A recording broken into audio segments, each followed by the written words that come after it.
And pursuant to the provisions of 2.68.030 of the Metro Code of Laws, please take notice that decisions of the Nashville Public Library Board may be appealed to the Chancery Court of Davidson County for review under common law writ of certiorari. Any appeal must be filed within 60 days after entry of a final decision by the board. Any person or other entity considering an appeal should consult with an attorney to ensure that time and procedural requirements are met. And pursuant to TCA 844-12, time is reserved at the beginning of the library board meetings for which there is an actionable item on the agenda for public comment germane to items on the agenda.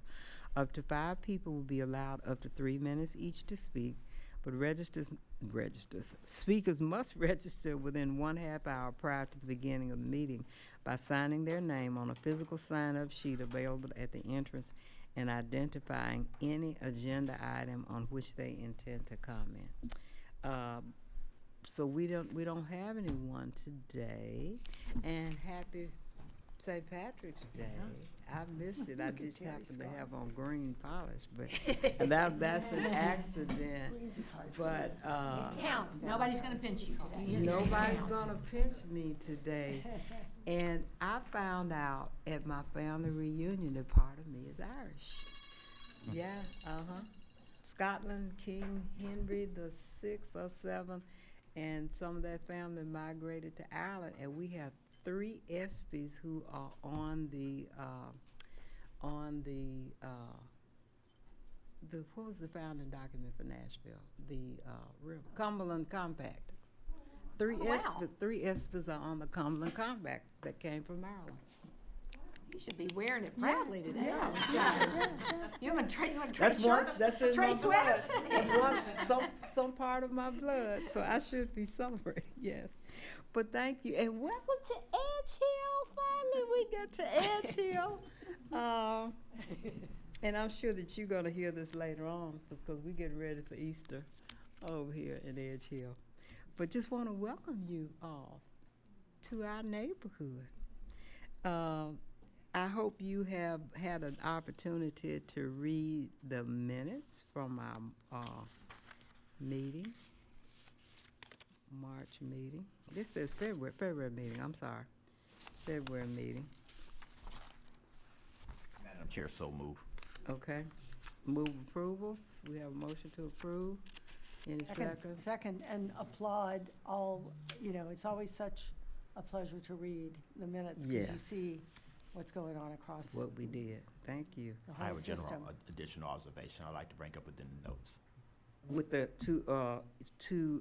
in addition to the minutes? Just want to recognize something that, Okay, go ahead. so if we could turn to page 12. Most of y'all know that I'm part of technology, so I look at data a lot. There's a difference between raw data and comparison data. Well, wait just a minute, this is observation for the data from the past month and not the minutes? So Correct, well, yes. So, okay, so let's move, I think we should, go forward on that motion and approve the minutes. All in favor, say aye. Aye. All opposed? Okay, minutes So, passed, so go ahead. that's right, so I'm sorry, my I common sense apologize. dropped on the floor, picking it up now. So on page 12, when you look at the data, what caught my eye, I was reading this the other day when I received the notes, that, again, difference between raw data versus comparison data. Raw data is like, this is what it is, blah. Comparison data really sells the story. So when you look at the total count in February 25 visits, it's over 200,000 people that visited the library. When you look at comparison data for 2026, it says 198. Here's the thing. Okay. I don't think it's fair when you look at that 2 of our busiest libraries are closed. So when you look at that again,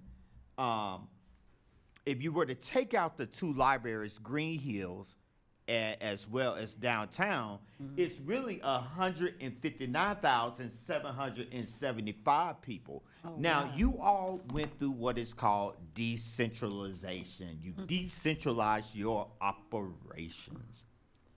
And when you do comparison data, it shows that y'all brought in innovation in decentralization. Innovation meaning that you are reinventing the current wheel to make it better.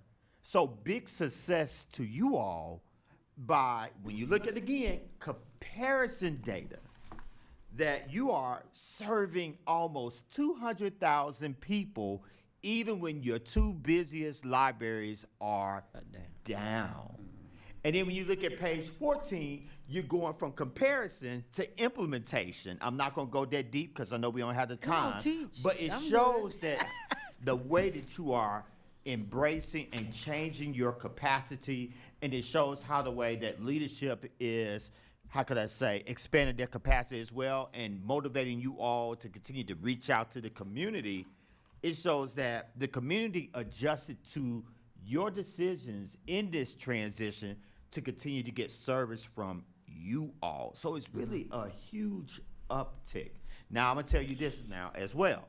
Now, I'm going to be watching this in the next 2 months as you all move back, because you will be able to tell the story to see how the community will embrace the changes you're going to make when you go back into the main library as well. And this data will be able to tell you if we need to readjust and continue to do what we do or change the things that we're doing. So we that's met it. demand, and now we have to figure out, can we still meet demand or innovate So to take care of excellent new job. needs? Might be new Excellent needs, job. yeah. I mean, especially with Thank the you. last season being out like Thank this. you, This is Charles. great. Teaching us. Thank you. That's awesome. Any other comments on the data? We would never have said it. Thank you. You tell you work at a university. Okay, Terry? Oh, wow, that one was quick.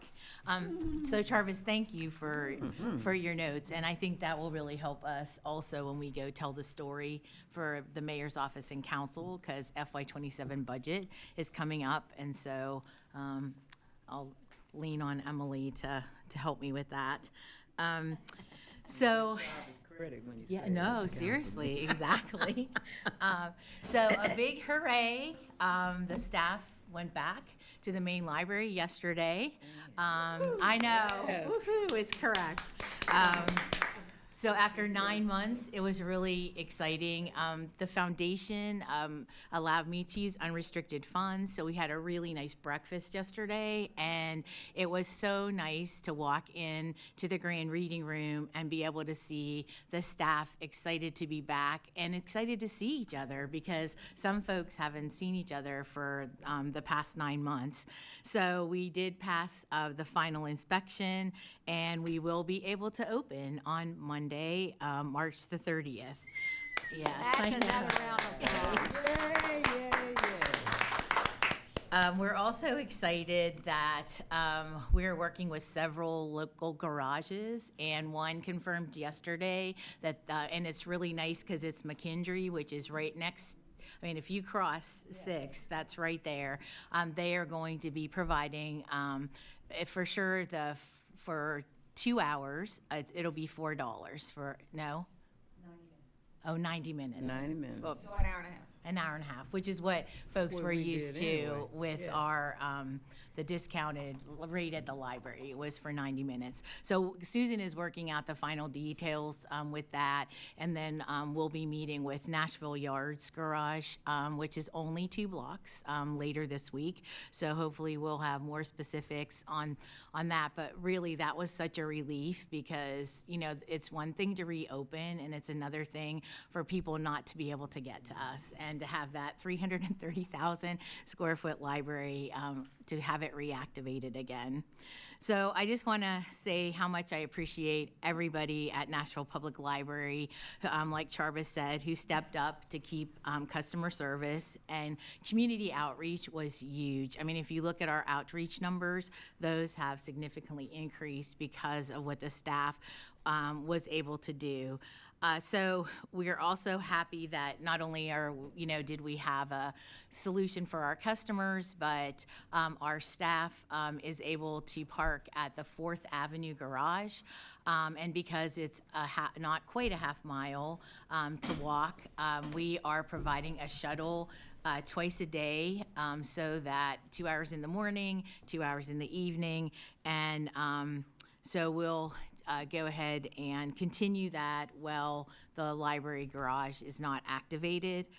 We were also able to get the rates down to what they were pre-garage fire. So I'm very happy with that. And again, want to thank Sean, because we did lose 6 spaces.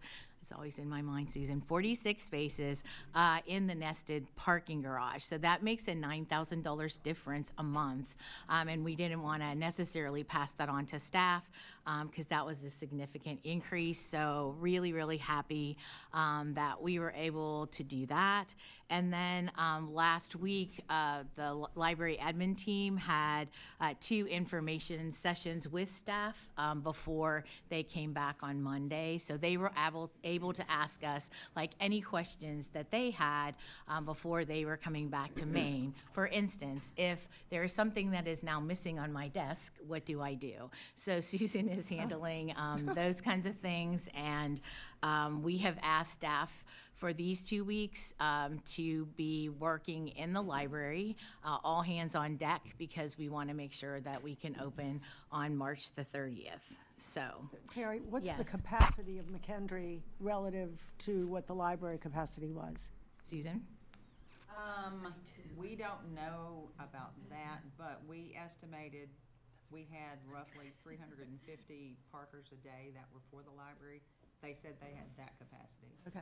Now, they Great. can't reserve them, it's first come, That's what my first question served, was. but they said they do have the capacity for the daily amount that we said that we normally have, so. How many spaces in the library, in the lot that we can't get to, were designated library patrons? It's a couple of levels. I think we had either 200 or 250, I can't remember off the top of my head, that were reserved, but again, they had signage, but they weren't really reserved. It was still first come, first served, so. Yeah. Yeah. And even the ones that said library parking only, there is no way to really, oversee that. So, That's what I mean by they weren't really Yeah. reserved. yeah. So. Well, I thought they were. Will we But, have so do, assigned- yeah, well, McKendree, I just don't know that, will Listen. will there be turnover in that? Are they all-day parkers at McKendree as a rule? Do people park there and go to work? It's public parking, so it's, I don't know. Yeah, okay, We'll have see. We'll signage learn. outside that says library parking here or anything like that? We can work with them. Okay. We're still working out the The details. details, but yes. That's good to know, and we can work out that detail. but- And that's why we want to work with Nashville Yards as well, so that hopefully we have more, and we met with the mayor's office, Susan and I have a meeting with the state. I mean, we have like exhausted options in terms of trying to find, but parking downtown is really difficult. So, but I feel really good about where we are, so. And I'm sure our customers will let us know if they can't find a space in either of those locations. So any more questions about Maine? Nadine? As we transition back Talk in and your mic.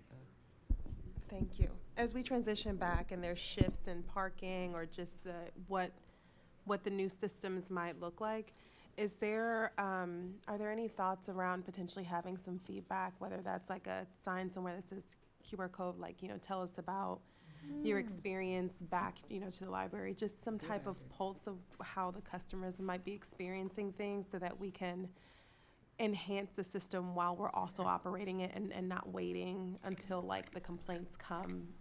Right. No, that's an excellent point, because last time I know that some people that parked in the other garage were like, well, we didn't understand that after the hour and a half, then we were going to have to pay the whole premium price. So I'll work with Emily and Andrea, and we'll put something together. But that's a great idea. It could be something simple with a sad, neutral, smiley face and then comment. Yes, Make it simple. simple, very simple. So if I'm carrying a baby and I do it, I can, click, click, Yes. click. Yeah, sounds good. Anything else with Maine? Anything on the And is ramps there any for more the- news of from the garage? city about, Sorry? is there any more news about the garage from the city? The garage Sure. ramp. So I actually just have been going back and forth with emails. So Philip Jones is the new interim for NDOT, and he and John that came for the board meeting, they have been so great with communicating with us. It is wonderful. Like you send them an email and you actually get a response like within an hour. So they said that their first goal is to be able to open up the nested 45 spaces for us, and they are really working like hopefully like soon. But there's an exhaust fan and some temporary fencing that needs to go in, and then they are working on when they can do partial parking, but we don't have a date for that. But they're great about keeping us informed. So as soon as there is, we'll know. Thank you. Yeah, Thank you. it's really encouraging, I have to say. Progress is good. I know. Okay. Okay. All right. So then my second thing is congratulations to Charvis. He went before committee 2 weeks ago, and it was unanimous for him to be reappointed to the board. And so tonight the council will vote to appoint him for another 7 years. So I know. So excited for that. The next thing I'm really excited about to share is 4% funds. So tonight before council, sorry, Kate. No. Rosalind's coming in. Oh, okay. Oh, here we go. Oh, okay. Ooh, sorry. Ooh, I just lost her. So tonight, council will vote to hopefully approve the recommended 4% allocation for the library. I'm excited to say that, the first allocation was in December and we received 1.8 million for our materials. This time, they are recommending $2 more million for materials and over 400,000 that we need for our furniture, fixtures, and equipment for the Green Hills renovation. And then, fingers crossed, there is scheduled to be another allocation in June. And in that one, we would get the remainder of the Green Hills money that we need. It's another 200, and plus we would get 1.24 million for ongoing maintenance, which we could really use. And then hopefully another 2 million for collections. But again, cautiously optimistic because that still has to go before council, but that would give us a historic $5.8 million for collections. I know. That's amazing. If you get it. So it's like, woo. So now we have to concentrate on maintenance and the collections. But anyways, all that to say that that was really, really good news. And I sent an email to finance to just let them know how much we appreciate that they've heard us and that they're, when they're able, including that, in the budget. The other thing I wanted to give you an update on is our customer experience survey. So I appreciate that Chantel Clark has been working. We have a library task force for this project. We had planned on conducting the survey during National Library Week, but when we didn't know if Maine was going to be open, we actually have moved it, and we want to do it during a time when there's something else big going on. And so we're going to do it in September during the library card sign-up month, but really excited because Chantel, Andrea, Jenna, the task force is already working on the questions. We're working with Clifton Pay in the mayor's office.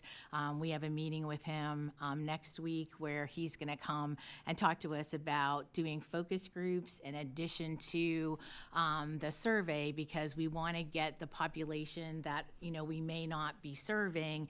And Councilmember Vo said she would help us depending on where we were doing the focus group so that it would be not intimidating for the customers to be able to come to the focus groups. But Clifton has a lot of experience with focus groups, and so he's going to come and meet with us about that.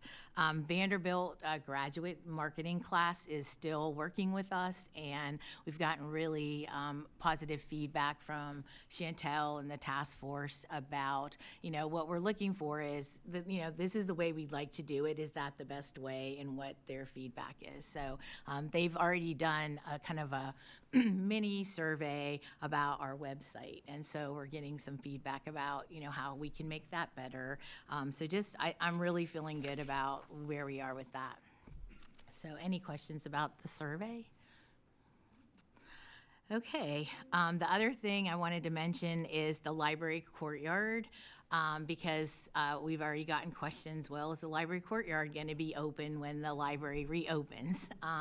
And the answer is no, because because we weren't able, part of that is we have to stage, to bring everything in. But Susan and the team have still continued the work with the artists and with the landscape, with architects. And so we recently had a meeting, Chantel, Susan, Katie Varney, and I attended the presentation. So what I'll say is we were really, really excited about the art, and not so excited about the landscape. Not that it wasn't beautiful, but we have to worry about how we will be able to maintain that landscape. So we've asked them to go back and to please look at, but really love the artists. They are so much about us as a customer, and that doesn't always happen. And they've created a really beautiful but sustainable, because that's the other thing, is that there were some others that were beautiful but were very expensive and would not be sustainable past 10 years. So it's Since we went to the one when we were in May. yeah, we just It's a had one different last one. week. Okay, Uh-huh. okay, all right. Yeah, so it's the same one that you voted on, and then they brought back, more specific drawings of the art since that feedback. And what's their time frame, or what's the time frame for the whole project? Susan? Sorry, Susan, yeah, all questions lead to you. She's leading the project. Yeah, the courtyard project. The time frame for the courtyard project. We don't really have one at the moment. We are about to put the RFP out on the street for a general contractor. That's gonna take a few months to get in place. Hopefully, the design can be completed, and the construction documents done by the time that the general contractor's on board. So, once that's all in place, then we can better give you a timeline. But they've continued their meetings, even with the library closed, so. Every meeting they ask, so, you heard anything? No. But yes, we have. But now we know. The next thing I wanted to just talk about is that I was able to participate with Tom Turner and Monique Odom on a Leadership Nashville panel. And so the topic was social infrastructure. And it was so nice to be able to share everything that we're doing to contribute to social infrastructure in Nashville. And, you could have gone on and on, but we only had like 40 minutes. But, even with using Begin Bright, there are so many pieces of that lead you to such a great, social infrastructure, because we have, the connections that are created within the community. And so many people have not only stepped up with financial, contributions, but when you've got Geodis that is now going to put together the carts, and they're going to, they came in and they transported them. And then, we have Junior League, who is now going to the daycare centers, and they are, showing folks how to use the app. And then we've got the Tenesco, who's one of our shelving vendors, who they donated 400 book carts. That is huge. And so that was just such an incredible example to share with people. So it was really fun to be part of that panel. It was excellent. I just want to tell you, it was a part of the quality of life and of Day for Leadership Nashville, to show what the library means and what the library brings to quality of life in Nashville. But everybody was like, oh goodness, for a lot of people's first time they had seen Terry.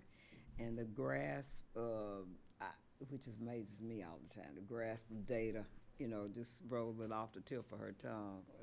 Everything was good. Everything was good. It was great.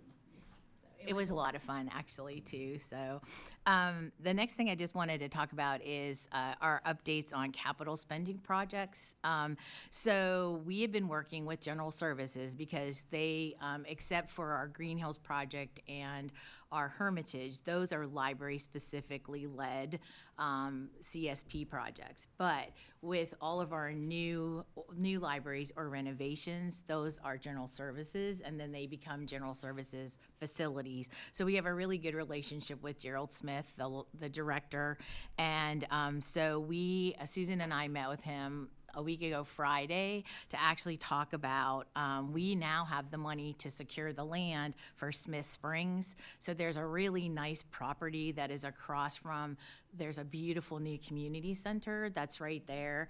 And even like at 10:30 on a Saturday morning, it was hopping. So that is a community that's really wanting a library and needing the library. And it would be great to be across from the community center. And there's houses behind that. The property seems to be very flat, which is also good. So we let General Services know this is really this would be a first choice. Councilmember Tasha Ellis is so excited, and she's like, we'll do everything we can because that has to be rezoned. And so we've got that going for us, and so super excited. Now we just have to hope that the $3 million will be enough.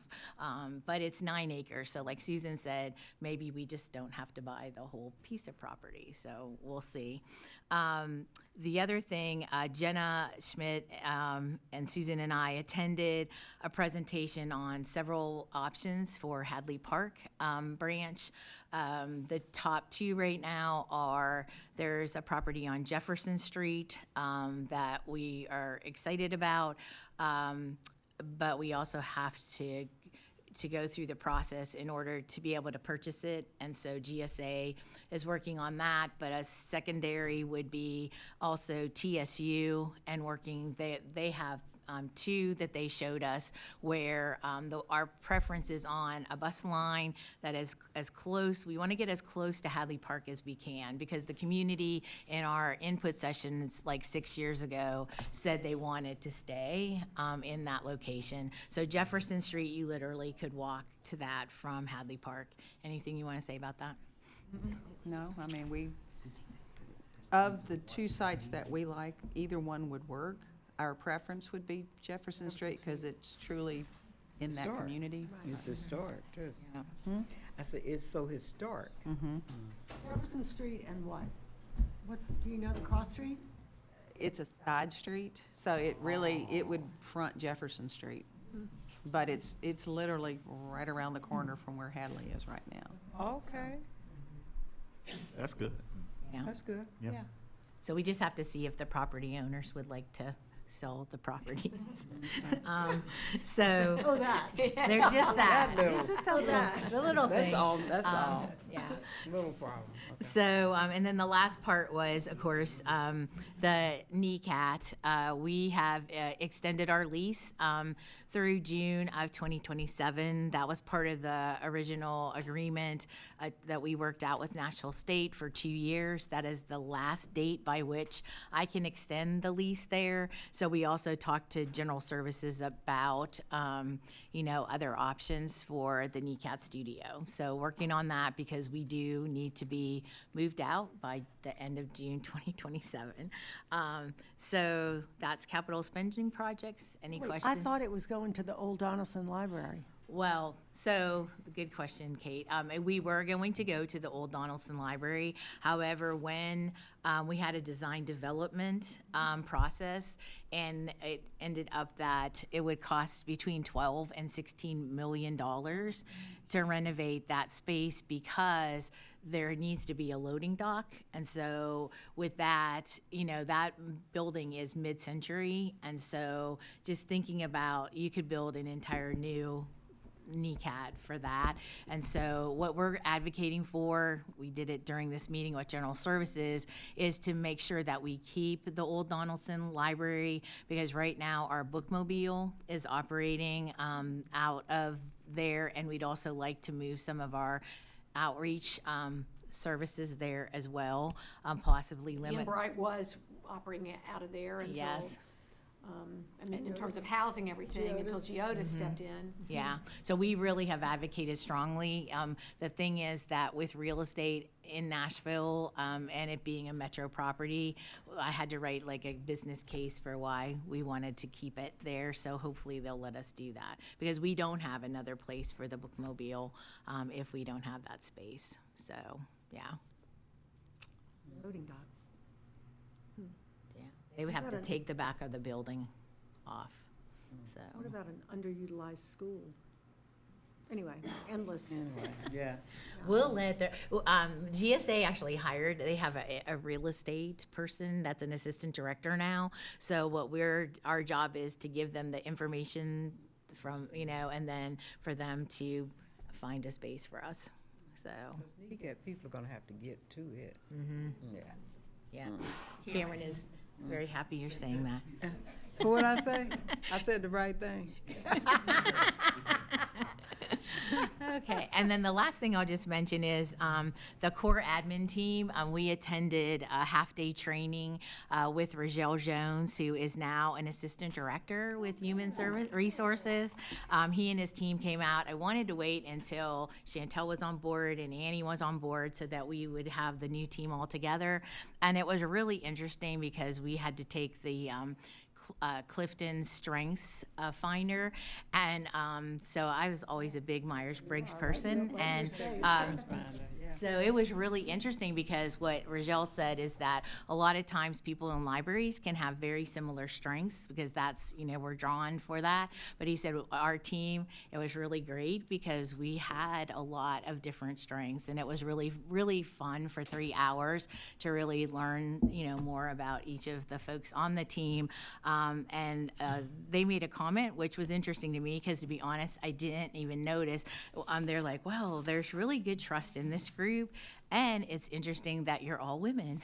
So I was like, okay, hadn't even thought about that. But anyway, so they're going to come back and do more with us once we get moved back in. And then we'll also be doing the training, the leadership training with Tony Cooper and her group. And so we'll be starting that. We said, well, let's wait until at least April after we get, Maine back open. So lots of exciting things happening.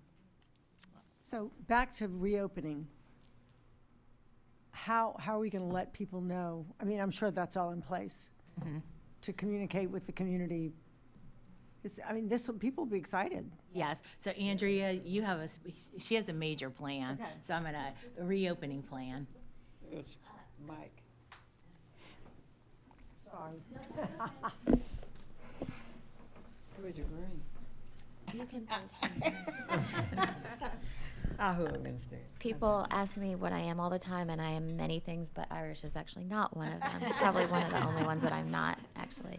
Shout out to my father. So last week's coverage for the past 2.5 weeks has been really solid across all 4 television, radio, print. Socials numbers obviously look very strong. They're performing really well, some of our best performing content. And we will run an announcement that goes to our 200,000 plus subscribers later this month, letting them know about the reopen. I can let you know that my team met yesterday, and something we're really committed to is making people across Davidson County, even if they are not emotionally tied to Maine, feel like they're part of the reopening. So pulling back the curtain and allowing them to peer into the reopening and all the work that's happening. So look for video and stills and other storytelling to come from that. We are working with one reporter. I won't mention the name of the outlet or the reporter just out of courtesy for the work that they're doing. But we did pitch to this reporter who wants to do some more in-depth coverage. Would you be open to speaking to some tried and true faithful Maine Library patrons who say that they're ready to come back? We've connected him with a handful of patrons. I've spoken to these patrons myself a little bit first, and I was upfront in asking the question about parking.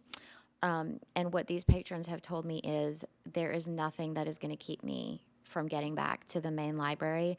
I already ride the bus. I will ride the bus. I will carpool. I will bike. I will walk. It is just so absolutely worth it to be back at the main library. Nothing, no extra, minutes to a trip or some extra steps is gonna keep me away. So right now, I'm feeling good about the comms. My team and I are pleased. We do have some more things in the work that I can't disclose completely publicly yet, which is super shady sounding on a publicly broadcast meeting, but it will happen here in short order. And then I think we reopen, we do the soft reopen, and then when Chantel gives us some direction on the larger, broader community celebration that she wants to host, we again will be full channel surround sound. Anything, and I was, if I may, Terry, we were talking to the staff during an all-staff information session last week, and I thought what was a very valid question about, is there anything that you would do differently on the comms for the main reopen? And my question is, it's too early to tell. We always do an after action, after event. I call it an autopsy. That's quite morbid, but but we're still in the action. We're still in the event, right? For us, the event began at 4 a.m. on June 10. I was working the phone with reporters, and it hasn't stopped. So we haven't done the postmortem yet. What I can tell you, though, is we've been consistent, we've been frequent, we've been open, we've been transparent, we've been authentic. And so what I would say to this group is the same thing that I said to all staff who tuned in. Anything that has gone well on the comms, for example, the Tennessean coverage that we got in December, that featured 2 Maine employees who have just been phenomenal in getting out to the community and remaining in touch with their customers. Anything that's gone well on the comms is not because of me. My team is phenomenal, so it is because of them, but it's really because of the staff and the story that they've given us to share for what has been as long as the duration of a pregnancy. I mean, almost 9 months of a closure. They've just been incredible, and I don't think that they take enough credit for themselves because that's a very library ethos. But branch staff didn't skip a beat. They kept the second harvest food drive going longer than the mayor even asked us to, at a time where Nashvillians were in real food danger. And we didn't have to ask twice, and they just did it. Maine staff, got out into the community even more. They did not lose hold of their customers. Our Maine Teens librarian worked with the Hume Fogg and MLK school libraries to have a presence there. I just cannot overstate what these employees, what my colleagues across the system do. And they're the reason that the coverage and the comms have looked so good. Don't get me wrong, we've gotten our share of, questions and what on earth, and it's valid and understandable. Sometimes earth is not the word that gets used, but that's okay as well. But I know that my team would be very upset at me if I sat here and kind of bragged about the comms without fully recognizing that we couldn't ask for a better set of colleagues across the system. So, thanks. Thank you. Congratulations.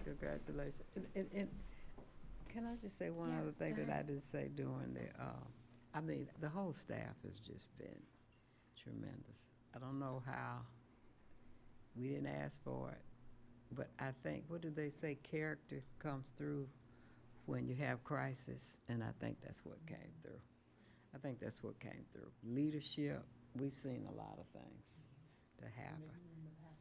The commitment and the passion. And thank you, Rosa, the commitment and the passion, all of that. And so just thank you to all of the staff who are watching. I just want to say thank you so much. The other thing that I did not mention was Dr. Bernard Lafayette passed this week. And he passed when? 2 weeks ago. The funeral is on Sunday at Tuskegee. And Andrew, I didn't think about it until you came and sat here, that I want to say, I'm not sure, that the last photo session that he did was at the Nashville Public Library. And Andrea got a big photo that we have sent to the family so that they can use it at the service or use it however they want to do it. So that will be, one of his best friends here is driving that. It will Nice. go That with is them. So very we nice. know that will get to them. So it wasn't that we wished that, but we have all of that documentation and interviews, all of that. So yes. So. I just wanted to add that once Andrea has all the plans firmed up, that we'll be able to share with you the exciting things that she's talking about. We're just not allowed to put them out into the public right now. Any questions? I think we've been questioning as we've gone along, but no more questions. Terry. Okay, thank you, Terry, for your leadership doing all of this too. Okay. Nobody follows without a good leader. That's what they say too. Sean, another leader. Hello, good to see you all. We have a busy couple months coming up, and I'm going to throw a lot of dates at you, and I will be sharing them with Emily as well, so she can get them out if you don't capture them all. But March 29th is our Carnegie Society Book Club, and this is a stewardship event for our Carnegie Society members. Joyce and Walter Searcy are some of our co-chairs of that. It will be at Harpeth Hall, just because it will be the day before Maine opens. But we will be grateful to be able to have our events back at Maine. But for now, Harpeth Hall has been very gracious in opening their space for us. The book is James by Percival Everett, and it's just a great, Terrific book. great Well, you have read. not read Yeah, it. yeah. Read that book. Also, tickets for the Picnic with the Library are on sale. That event is April 26th, and it will be at Maine, and so we're really excited about that. The theme is Charlotte's Web, and it will just be a fun, any of the events, I feel like over the next couple months, it is just an opportunity for people to be so excited to be back at Maine. And so there will be a lot of, I think, enthusiasm just from all the families to be able to truly be back.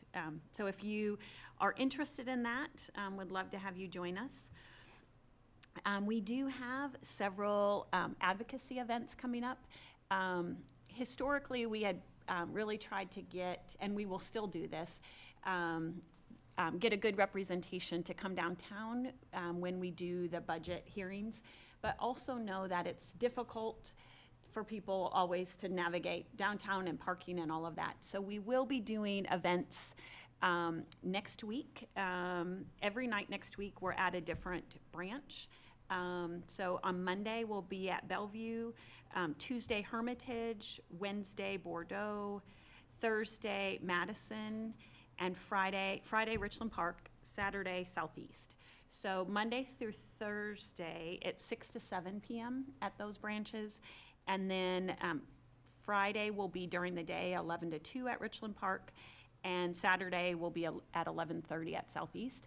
And the purpose there is just to be able to meet in person and explain how the Nashville Public Library is funded, both from the Metro side of things, from the private side, from 4%. Like there's just, it can be pretty complicated for the average Nashvilleian to understand all the different places. We're not going to go into incredible detail, but enough to show, you know, the vast majority is coming from Metro and kind of our appreciation for that support. Also, what the private support, what that does. So if you know of anyone who you feel like, I think they are ready to become a library nerd and would love to be able to be a little bit more involved, would love for you to invite them. I'm happy to if you want to reach out to me, I know I put a lot of those dates out there fast. I'm happy to let you know specifics on each of those events. And then lastly, want to just take a minute, and you all set me up very well, from Charvis starting out to Andrea's comment, Kate's comment about the great minutes. But just our Thankathon this year, we're switching it up. Last year, the last couple years, we've thanked our Metro Council members for investing in the library. This year, and all library staff, close your ears, this year we're thanking our library staff and asking for the community to write notes to the library staff. And I think the timing is just perfect. With, you all have heard and witnessed just what the past 9 months have meant, and not just for those at Maine, but for everybody across the whole system. And so this is just an opportunity. You can write a handwritten note, you can write a digital note, you can celebrate your favorite staff member, a program you love, a branch that feels like home, or just the entire NPL team. I actually am hoping to make it easy for you. I have a packet here if you want the print handwritten notes. So take one of those. Pass it Yep. around. And in there, like I said, are the hard copies of the notes that you can write. If you need more than the 10 that are in there, you just let me know and we'll get more to you. But we just ask that you write this note from any time from now until April 9th. And then there's instructions in here as well of kind of what to do, how to get them back to us. And if you want a digital thank you note, there's a QR code that you can just type it online to do that as well. If you have any questions about that, let us know. And we will also be at the Metro Council meeting, April 7th, to have council members have the opportunity to also write notes. So it's just a little bit of a flip on how we do this, but it's a nice way just for especially all that's happened in the last 9 months. Believe it or not, I was talking with somebody, she is president of the Residents Association for Public Housing, and we were talking we were talking about the Easter egg hunt and the candy, and then she asked me, so are they gonna do that thing again to thank the library staff? Yes, so their meeting is, I wanna say Wednesday, so tomorrow. Is there any way to get cards so at that meeting we can just do it? Yeah, if it's easier to have the print cards, we can get you print cards, or I can give you, you'll have the QR code if people want to just do it digitally. Not for this group, Okay. QR code not for this group. Where is the no. meeting? It's in the, where am I? It's on 14th, so it's on this side. It's on 14th in the community room of Public Housing. Okay. It's right behind, you know where the office is? Yes. It's down the street right here? Yes. It's in the back part of that. Okay. And is it during the day or in the evening? It's during the day. I can connect with you Okay. And then, later. 'cause she just asked me yesterday. Great. Okay. Actually, I've got It's at 4 o'clock. here. We'll have it It's up. at 4 o'clock. Okay, perfect. Okay. Thank you. Okay. That's it from me. Anything else? Any other questions? Okay. We mean business. Corey. Right. Let me wake this thing up. Okay, it works. Cool. Sorry, I'm always sound one so of those surprised. guys. It's like, hey, there's tech issues all around. Thank you so much for having me today. I realized, I want to say it was 2 months ago, Jenna put out a call for any initiatives or any presentations that need to be done, and I realized it's been 4 years since y'all have heard me talk about NPL Meets Business at one of these library board meetings. So, and I believe that one, was that at Bordeaux? It might have been at Bordeaux. anyways, thank you so much for having me again today. I want to start with another point of thanks. Everybody in this room who works at NPL has had a hand in this at some point in time. Just thank you. So many people who will watch this live stream and then watch the video later. Thank you so much. Do a shout out on here for so many names, but I'm sure I forgot somebody. Thank you wholeheartedly from the bottom of my heart. It's been a long time coming. So I'm just going to give you a brief update, a sort of a history of NPL Means Business, and then what we've got going on, and then we'll have time for questions at the end, hopefully. Okay. So NPL Means Business, connecting business owners to resources. That's what we do at the library. Our mission statement is first, NPL Means Business is an initiative to assist Nashville entrepreneurs and small business owners find resources through the library. So we are not business experts. I don't want to give that false impression to anybody. We know our place. However, we are information experts, and we can connect dots for you. And so that's what NPL Means Business started out as. So we are a place to compile resources. Thank you. Compile resources, and then also to provide those resources to the folks who need them. Okay. So like I said, that's what we started out with. Okay, so back in 2021, my, how time flies. It has been 5 years since NPL Means Business was first imagined. We started out with a database that we had access to, and it was sort of the catalyst for us to compile all of our resources that we already had. We did a lot more than that. We created a special landing page, web page for NPL Means Business that included links to community resources. It included a book a librarian service that you can book a librarian to help with your small business questions. Eventually, it holds or houses a newsletter sign up as well. All kinds of things there. A curated list of books is also included on that web page. So thank you, web team, for creating that. One thing we also did was that we added more books to the collection.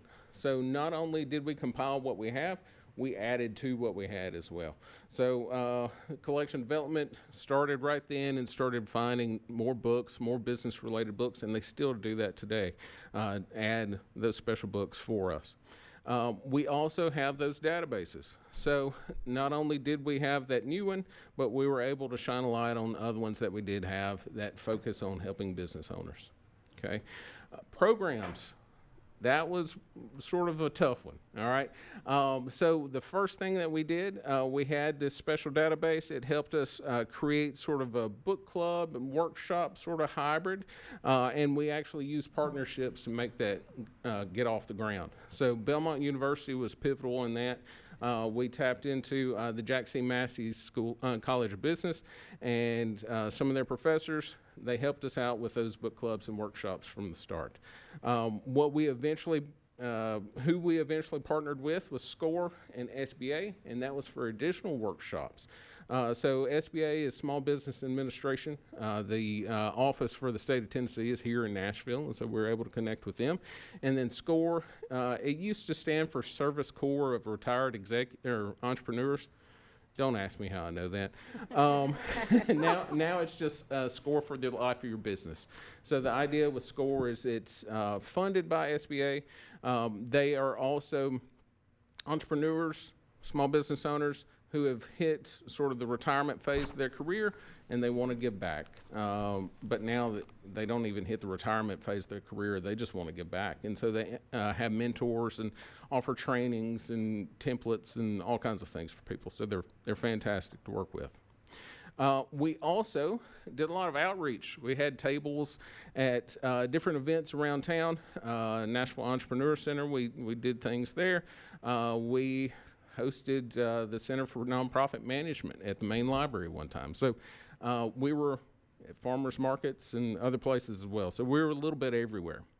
In 2022, so building more on all of those things that we have going on, we also entered a pitch competition for some funding to help with this project where we partnered with East Nashville High School.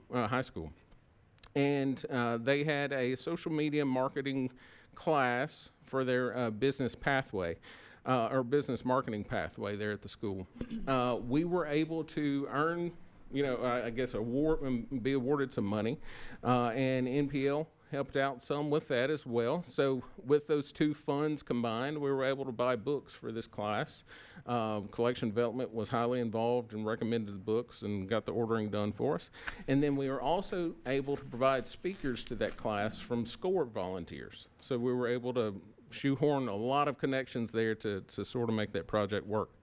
So the students there at school had a special class that year where they got a new book and also got some expert advice straight from entrepreneurs who'd been sort of, through the ringer with everything. In 2023, we had a very special event with local author and entrepreneur Mignon Francois. Miss Linda helped with that. She did an interview for us there. That interview is still live. YouTube, it was live streamed and everything. It was down at the main library, down in the auditorium. Production Services did a wonderful job with that. It has been viewed over 470 times on YouTube, and that was checking out, I think, last month when I checked the statistics on that. And then it was attended live by 120 people in person. So a lot of people have viewed and enjoyed that. Okay, so where are we now and who are we now? So this is our current NPO Means Business staff.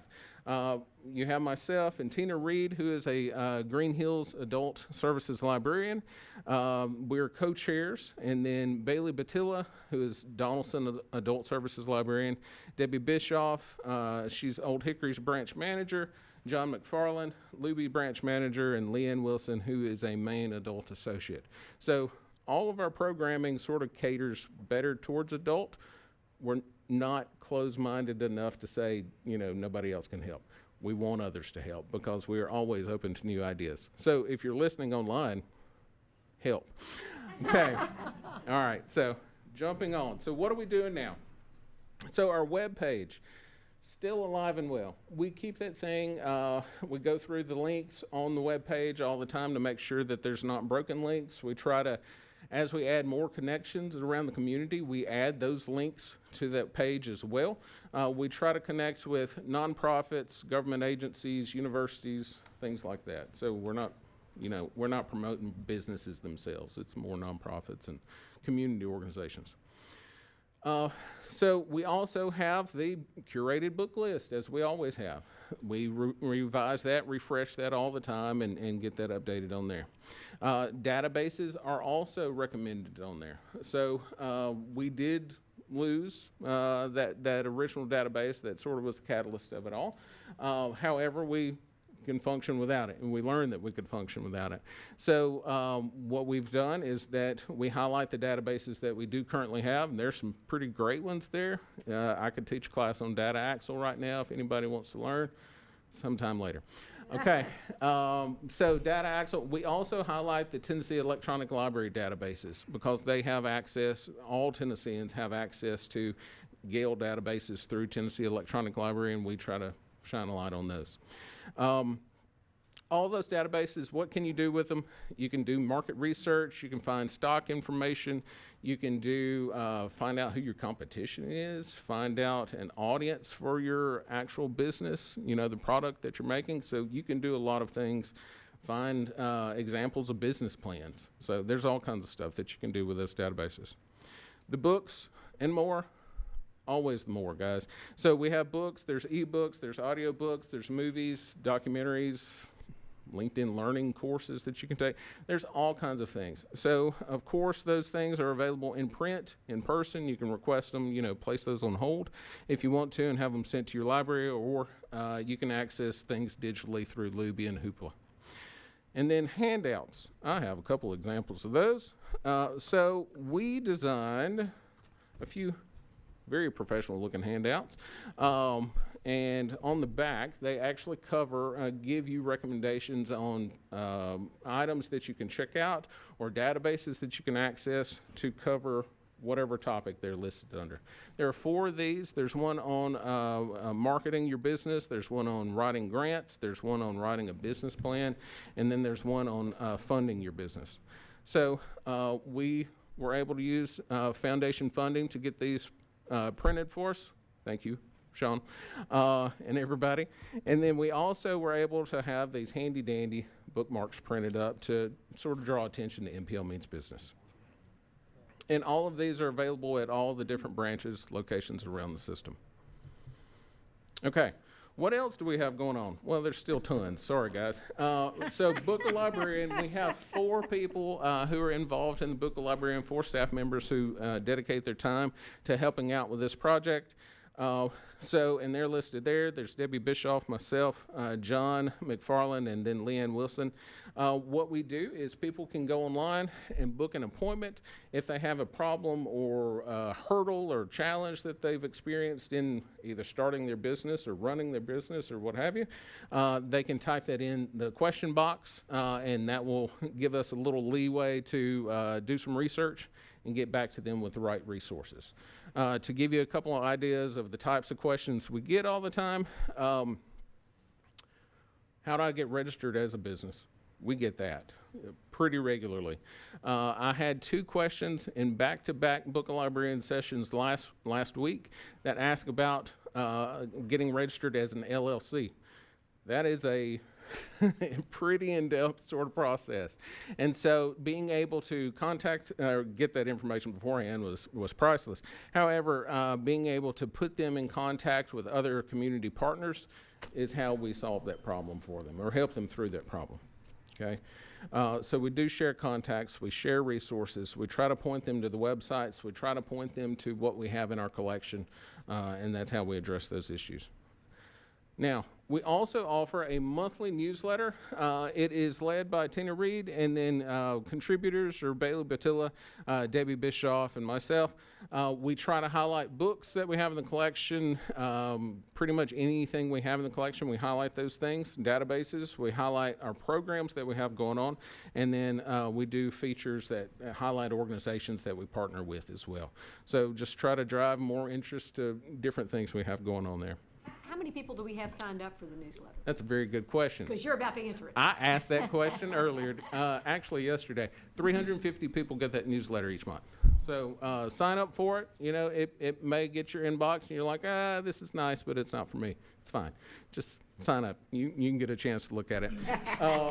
That's sort of a preview of what one looks like. I took a quick screenshot. There's usually another couple of little blurbs too, so it's like 4 different items that we highlight at once. Okay. Now, these folks in this room have made this possible, this slide possible. In 2023, I reached out to the good folks at NECAT and said, hey, what can we do with putting NPL Means Business on TV? And they actually gave me a chance to it. Our connection with Small Business Administration, like I said, I know that I can't carry that expertise weight, but they definitely can. And so I actually talked them into being on the show. They recorded 8 30-minute long episodes of NPL Means Business, the show, and that actually runs 4 times per week on NECAT, so we're in syndication now, so we're getting Andy Griffith money, guys. It's but yeah, it's awesome. We cover all kinds of topics. You know, it's how can SBA help you? Are you ready to start your business? Funding ideas for you, you know, so there's all kinds of stuff, and it's all coming from SBA, which is does a lot of work with helping businesses get off the ground. Now, the other part, other media sort of section, is one thing that I'm really proud of as well, is that we started a podcast back in 2024. It's called Business as Usual.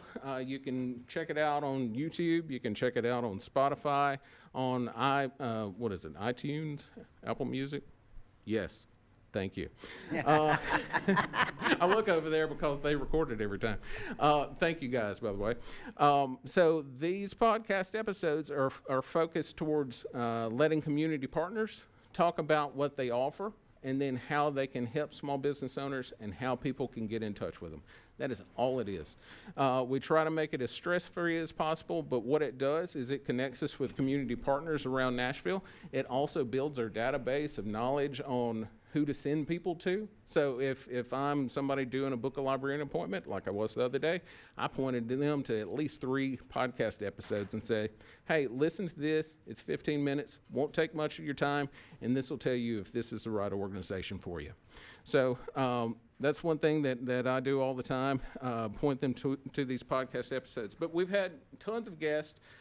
As of right now, we've got 21 live episodes. That's 21 different organizations we've connected with, community partners that we've turned people on to. And the guests range from Belmont University professors to Vanderbilt staff to representatives from SBA and Tennessee Small Business Development Centers.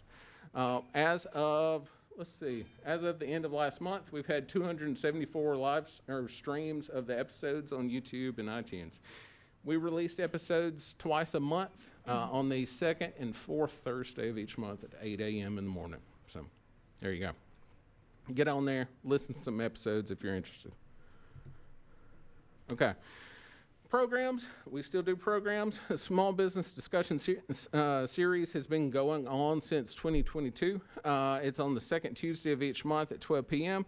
It is SBA led. They offer and cover lots of different topics. And then we've also been able to connect with the Taxpayer Advocate Service, which is an independent arm of the IRS. Don't ask me how that works. I still don't know. And the Office of Resilience and Recovery, that is through SBA. So whenever FEMA gets activated or emergency natural disaster happens, then Office of Resilience and Recovery also gets activated, and they can come out and help people sort of recover homes and businesses and things like that, make them whole again. So we have them on to talk about the services they offer at those classes as well. Lunch and Learn series, we've started with SCORE. We actually started doing things, doing lunch and learns for them probably back in 2022, but it was more sporadic. Last year, we became more consistent with offering these lunch and learn classes, and so we do them on the first Thursday of every other month. We've got one coming up 2 weeks, so April. We offer library resources, talk about those things, talk about how to get signed up for a library card, because, you know, I can't be a library employee without having to, you know, get people signed up for library cards. Talk about our books that we have to offer, talk about databases, and usually go over and show you how to use some of them and give you some practical applications. There's 3 staff that rotate leading these, myself, Bailey, and Tina. So, okay, last but not least, in 2024, I was cooped up because of a snowstorm, and I had some time, and I started watching a few webinars. Webinars can be the gateway to some dangerous thinking, by the way. And so I thought to myself, what can I do? What can NPO Means Business do sort of statewide? And so I started cold calling and sending cold emails around. We created a task force, so to speak, not officially a committee, of the metropolitan areas in Tennessee State Library and Archives to sort of just provide information about how to help businesses around to all these other smaller libraries that, you know, they just don't have the time and capacity to do it. So to try to train them up, but then also offer resources and say, hey, here is a ready, set list for you to be able to distribute to your small business owner that comes in and needs help. The first thing that we did is we created a pamphlet that's been circulated around. It's went through the listserv that hits all state libraries. And then we've also distributed it in, you know, physical copies at our locations as well. We also plan to do training videos coming up for, I think it's going to be Entrepreneur Month, which is over in November. So we will have a set of 4 different videos that will help train people that will also be distributed through the listserv and go to librarians around the state. And then we are also able to test new resources for Tennessee Electronic Library. We were able to, sorry, I didn't mean to jump ahead. We were also able to test a new database that provides help with writing business plans. That's what people need a lot of help with. So, we were able to give feedback on that. And then last but not least, we've also done webinars and trainings in person and virtually. I know I presented at the Public Library Management Institute about different business resources, and then also at Tennessee TLA back in the fall of 24. Yeah, so, but got another one scheduled come up sometime soon. Okay, that's it, guys. Questions. Questions. That's a lot. That's Comments. A lot. Yes, I do notice, no offense, Yeah. y'all have a relationship with Belmont. With Vanderbilt. I didn't have anything to do with it. With Vanderbilt, are y'all willing to expand your capacity to build new relationships with other institutions? Sure. Okay, Any great. Absolutely. specific one you might come to your mind? I'm going to for? put it on the railway right now. Listen, I am one of these people. If you, I guess, here's a good example. So those podcast episodes, I've been able to contact with more people from the podcast episodes than I have otherwise. Like there was one person with the state that I was able to. If you look through, you'll be able to tell who it was. But one person with the state that I was able to contact with, and she did a podcast episode. She did a second podcast episode, and she said, "Here's more contacts." And I said, "Yes, please connect the dots for us, and we would love to have anybody that you have." So, absolutely. If you want to pass those contacts on to me, it'd be amazing. Travis, I'll say too, Corey's on campus a lot. Yeah. Noted. I'll be there tomorrow, actually. So Very we're good. recording I 2 will be there episodes too. tomorrow. So, Thank you. yeah. Do you have resources to show businesses how to use AI to improve their businesses?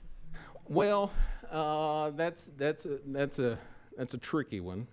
There are some resources out there that LinkedIn Learning is probably the best one for you. LinkedIn Learning provides courses, it's video courses and all kinds of things that go along with anything from bookkeeping to marketing to AI. And they do have courses that are, I guess, AI adjacent and can teach business owners how to use it. So that's my best answer I got for that one. Any other questions for Yeah. Okay, Yeah. Kate? I don't want this to be a downer question at all. Is there an example of a company that's kind of getting its feet on the ground? Well, so there was, I'll give you a couple of examples. So last week, the two that were looking for their LLCs, one was she was trying to get her cottage bakery on, off the ground, and came to us and said, "Hey, what do I need to do for an LLC?" And I tell her from the start, I can't tell you that LLC is best for you at all. I do not provide legal advice. Don't sign me up for that class. But I can provide you the resources. The other one last week was a company that goes around and does pop-up cooking events at coffee shops and things. They cook fish, and I'm dying to look these folks up because I love fish. But they cook fish and do all kinds of things, and they were the same thing. They were looking to figure out, if the LLC structure was better for their company. We've done workshops where people have, been kicking around the idea of starting an Etsy-style sort of, crafty business, and we're able to provide examples and resources for them to try to look into.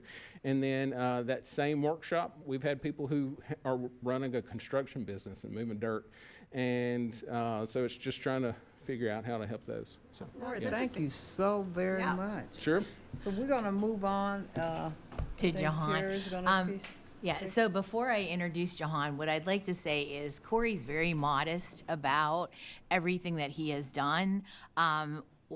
He was actually in an office support specialist position working in branch services when Kent came and said, "Here's this database, make it work." And so we were both looking at each other like, okay, how do we, and he's like, he said, "I can do it." And he has made it work. And no matter where he has been, whether it's been at Green Hills or Edge Hill or over at Goodlettsville, he's had an incredible group that has worked with him, but he has been a driving force behind we didn't have to have this continue. And not only has it continued, but he continues to add to it. So I just want to say thank you for everything that you've done and your group is doing. So, yeah. And so our Jahan is the library manager here at the Edge Hill branch, and she started out as a children's librarian at Donaldson. And when I went out to talk to her, I said, "So Jahan, what do you want to do?" And she's like, "I want to be Miss Clarice." And so if you know Clarice, she's our library manager at North. And so when you think of Clarice inspiring Jahan, now Jahan gets to inspire those young ladies or men that look up and say, "I can be like that." So Jahan, thank you, and it's your turn to tell us about Edge Hill. Madam Chair, and Yes. but my real apologies to you, Jahan. I'm gonna have to slip out it, and I'm the ride for someone who can't drive. So I'm not walking out on you, I promise. But it's gonna look that way. I'll tell you what she said from Edge. Okay. We'll call you. Well, I'll make I this live it. really quickly. I live it, so Go I'll real tell quick. you. You call her. Thank you, everybody, for coming to the Edge Hill branch. We are a small but mighty branch with a staff of 5 plus 2 additional staff members that we've gained from the Green Hills closure. It is their dedication that makes this branch the community hotspot it is. And y'all, the care that I see every day that goes into programming, community outreach, and public service is phenomenal. So I'd like to thank Jessica, Kiana, Matt, Amina, as well as Ash and Spencer. Edge Hill maintains a collection of about 6,500 items and serves as the temporary home for the Green Hills vinyl collection. Since the renovation that's happened with Green Hills, we've noticed a big increase in our service here. Our terminal activity has gone up 175%. So our whole shelf is full, our delivery is full, but we are more than happy to welcome any and all customers that want to come to our branch. Last year, we had 473 programs with about 10,000 attendees. That included also community partners such as the Adventure Science Center, Creative Girls Rock, Studio NPL, the Frisk Art Museum, WXNA, William Edmondson Homesite and Gardeners, along with numerous community churches, restaurants, local businesses, and community organizations. As Joyce mentioned earlier, currently we are counting down to our biggest event of the year, the Edge Hill Extravaganza Egg Hunt. This is our 3rd year working with community advocates and partners, combining the effort of several individual organizations into one larger community event for all. Last year we had 250 attendees for the hunt. We hit 3,000 eggs, enjoyed 47 pounds of candy, had gift cards, 300 hot dogs, music, science demonstrations, and a visit from our very own local celebrity, Edgy the Polar Bear. No. This year, we're expecting a slightly larger crowd, and thankfully, we have 60 pounds of candy to give away this year. I'd also like to invite everyone to see our mural on display, open source, by artist Tay Butler. Our local council member, Terry Vogt, advocated for Edge Hill to receive this piece from the Frisk. And please check back this summer when we put up our newest piece that was donated to us from the William Edmondson home site that you guys thankfully approved last meeting for us to, we're having a reception for that to welcome the artists. That's all. Jahan, I just Thank want to you. tell you guys, people love Jahan in the neighborhood, and now you see why. She didn't tell you about the Christmas party that we did in the neighborhood. It's a very tight neighborhood of, community groups, and people have a tendency to work with one another in the neighborhood, and it's great because I think it's a model for people who are renting, people who own homes. Everybody kind of works together for reading and everything. You in the notice she didn't neighborhood. give us the egg hunt date. It's April, the Saturday before the Friday, so April the 3rd. And we're still taking candy. And Charles, if you want Nashville State to give candy, they asked us, and they need people, you still need people to pack the, Yes, if anybody's free on If you- Thursday, we're here all day. we still have to get Thursday volunteer. before, that's April the 3rd. Because what they do is, so that the kids, everybody can get stuff, they put, they have the gold eggs, but you put tickets in them. Tell them how you do that. Yeah, so we have, so it's over 3,000 eggs, so there's 10 gold eggs and about 20 jewel tone eggs. So you can win gift cards, you can win Easter baskets. Last year we had like big tubs of cotton candy that you could win. So there is a prize for everyone. There's lucky duck eggs. There's something for everybody. And everybody will get candy, so you don't have to worry about that. So if you still Everybody want gets to- candy. Everybody gets candy. And then they go to the dentist. I'm kidding. Trying to keep your kids from I'm it. kidding. But And then they it's would Halloween and love Easter, her. it's ridiculous. Okay. John actually said before the meeting, I said, John, there like so many people out in the open space of the library. And she said, yes, we've actually had to add more furniture to be able to accommodate the additional, community using the library. So that was awesome to see. It gives us reason to expand the Edge Hill Library anyway. So I'll take a motion to adjourn. It's no other business. All right, a second. Second. We are adjourned. Doesn't need a vote. Thank you, everybody. Be safe out there. Stay warm. Yeah, it won't be good.